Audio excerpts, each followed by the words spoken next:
సాయిరామ్. శివుడు శ్మశానంలోనే ఎందుకు ఉంటాడు?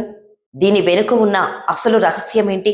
అన్ని దేవుళ్ళు స్వర్ణమయమైన ఆలయాల్లో, వైకుంఠంలో, స్వర్గలోకంలో ఉంటారని మనం వింటాం. కానీ పరమశివుడు మాత్రం శ్మశానవాసి అని ఎందుకు పిలుస్తారు?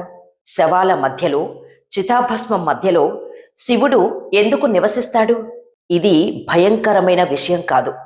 దీని వెనుక ప్రతి మనిషి తెలుసుకోవాల్సిన గొప్ప జీవిత సత్యం దాగి ఉంది. శివుడు అంటే మనకు వెంటనే గుర్తొచ్చేది మెడలో పాములు, శరీరమంతా విభూతి, జటాజూటంలో గంగమ్మ, నుదుటిపై మూడో కన్ను. కానీ వీటన్నిటికంటే ఆశ్చర్యపరిచే విషయం ఏంటంటే ఆయనకు శ్మశానవాసి అనే పేరు ఉండటం. ఎందుకు? పురాణాల ప్రకారం ఒకసారి పార్వతీదేవి కూడా ఇదే ప్రశ్నను పరమశివుడిని అడిగిందని చెబుతారు. స్వామి, కైలాసం లాంటి దివ్యమైన స్థలం ఉండగా మీరు శ్మశానానికి ఎందుకు వెళ్తారు? అప్పుడు శివుడు చిరునవ్వుతో ఒక గొప్ప సత్యాన్ని చెప్పాడు. పార్వతీ, ఈ ప్రపంచంలో పుట్టిన ప్రతి జీవి చివరికి చేరేది ఒక్కచోటే. అదే శ్మశానం. అక్కడ రాజు, పేద, ధనవంతుడు, బలవంతుడు అనే తేడాలు ఉండవు. అందరూ సమానమే. అందుకే శ్మశానం సమత్వానికి ప్రతీక. మరో కారణం కూడా ఉంది. మనిషి జీవితంలో అహంకారం, సంపద, అందం, పదవి ఇవన్నీ శాశ్వతమని అనుకుంటాడు. కానీ శ్మశానానికి వెళ్ళిన ఒక్క క్షణంలోనే అవన్నీ నశ్వరమని అర్థమవుతుంది.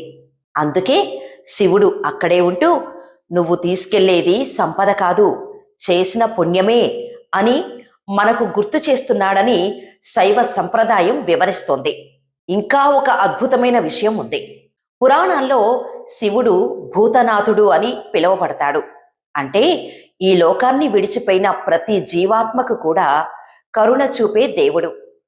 ఎవరూ లేని సమయంలో కూడా, చివరి ప్రయాణంలో కూడా ఆ జీవికి తోడుగా నిలబడేది పరమశివుడే అని భక్తుల విశ్వాసం.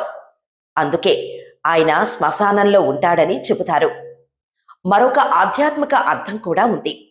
శివుడు ఒంటరిగా శ్మశానంలో ధ్యానం చేయటం ద్వారా భయాన్ని జయించిన వాడే నిజమైన యోగి అనే సందేశాన్ని ఇస్తాడు. మరణాన్ని చూసి భయపడే మనిషికి ఆత్మకు మరణం లేదు, శరీరం మాత్రమే నశిస్తుంది అనే గీతాతత్వాన్ని తన జీవితంలో బోధిస్తాడు. అందుకే శివుడు భయానికి ప్రతీక కాదు, భయాన్ని తొలగించే దేవుడు.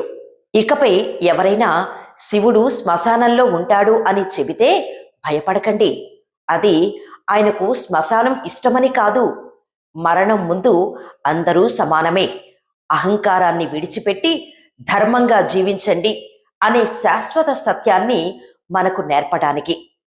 అందుకే శివుడు దేవుడు మాత్రమే కాదు, జగద్గురువు. హర హర మహాదేవ్. ఓం నమ శివాయ.